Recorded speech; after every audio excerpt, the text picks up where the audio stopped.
Welcome to கதை காவியம் channel. வாழ்க்கை என்னும் ஓவியத்தை நாம் ஒவ்வொரு நாளும் செதுக்கிக் கொண்டிருக்கிறோம். ஆனால் அந்த ஓவியத்தின் நிறம் என்னவாக இருக்க வேண்டும் என்பதை யார் முடிவு செய்கிறார்கள்? நாம் முடிவு செய்கிறோமா, அல்லது நம்மை சுற்றி இருப்பவர்கள் முடிவு செய்கிறார்களா? நம் வாழ்க்கையை நாம் தான் தீர்மானிக்க வேண்டும். நாம் என்ன செய்தாலும் இந்த உலகம் குறை சொல்லிக் கொண்டுதான் இருக்கும். ஒருவர் மற்றவர்களின் விமர்சனங்களுக்கு அடிமையாகும்போது அவர் ஒரு கைதியைப் போல வாழ்கிறார். அதே நபர் தன் திறமையின் மீது நம்பிக்கை வைத்து முன்னேறும்போது உலகம் வியந்து பார்க்கும் சூரியனாக மாறுகிறார் என்பதை விளக்கும் ஒரு குட்டி கதையை பார்க்கலாம். முன்னொரு காலத்தில் ஒரு அழகான மலை கிராமத்தில் ஆகாஷ் என்ற இளைஞன் வாழ்ந்து வந்தான். அவனுக்கு ஓவியம் வரைவது என்றால் உயிர்.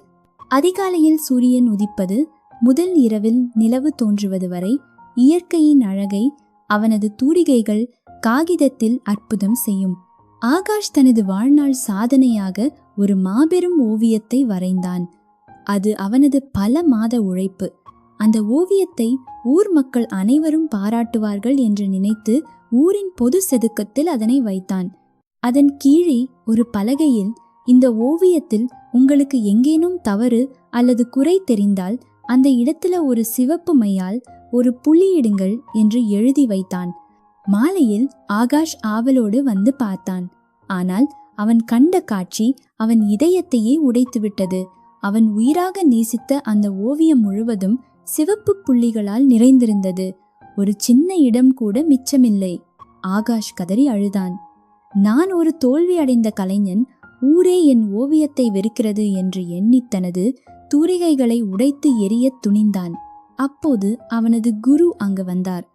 கலங்கி நின்ற ஆகாஷை தேற்றி விவரம் கேட்டார். குரு புன்னகைத்துவிட்டு சொன்னார், மகனே, நாளை இதே ஓவியத்தை மீண்டும் வரைந்து அதே இடத்தில் வை. ஆனால் ஒரு சிறிய மாற்றத்தை மட்டும் செய். குருவின் அறிவுரைப்படி ஆகாஷ் மீண்டும் ஒரு சிறந்த ஓவியத்தை வரைந்தான். இம்முறை அதன் கீழே, இந்த ஓவியத்தில் ஏதேனும் குறை இருந்தால் பக்கத்தில் இருக்கும் தூரிகையையும் வண்ணங்களையும் பயன்படுத்தி அந்த இடத்தை தயவு செய்து சரி செய்யுங்கள் என்று எழுதினான். அந்த ஓவியம் செதுக்கத்தில் 3 நாட்களாக இருந்தது. ஆனால் ஆச்சரியம் என்னவென்றால், ஒரு நபர் கூட அந்த ஓவியத்தில் கை வைக்கவில்லை. ஒரு சிறு திருத்தத்தை கூட யாரும் செய்யவில்லை. ஆகாஷ் குழப்பத்துடன் குருவிடம் சென்றான். குரு சொன்னார், மகனே, இதுதான் உலகம். மற்றவர்களின் உழைப்பில் குறை சொல்வது மிகவும் எளிது. ஆனால் அந்த குறையை சரி செய்ய சொன்னாலோ அல்லது அதை விடச் சிறப்பாக செய்ய சொன்னாலோ எவராலும் முடியாது. விமர்சனங்களுக்கு செவிசாய்க்காதீங்க. நீங்கள் மற்றவர்களை திருப்திப்படுத்த வாழ்ந்தால் கடைசி வரை உங்களை நீங்கள் இழந்து கொண்டே இருப்பீர்கள். ஏனென்றால் ஒவ்வொருவருக்கும் ஒரு கருத்து இருக்கும். அதை உங்களால் பூர்த்தி செய்ய முடியாது. உனது மனசாட்சியே உங்கள் நீதிபதி.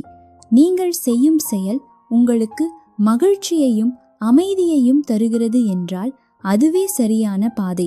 உனக்காக நீ வாழ். நீங்கள மற்றவர்களுக்கு காட்ட வாழும் வரை நீங்கள் ஒரு கைதி. உங்கள் ஆன்மாவுக்கு பிடித்தபடி வாழத் தொடங்கும் போதுதான் நீங்கள் உண்மையிலேயே சுதந்திரமானவர். சூரியன் யாருக்காகவும் உதிப்பதில்லை. அது தனது தன்மையால் பிரகாசிக்கிறது. நீங்களும் உங்களை மற்றவர்களுக்காக மாற்றிக்கொள்ளாமல் உங்கள் இயல்பிலேயே பிரகாசியுங்கள்.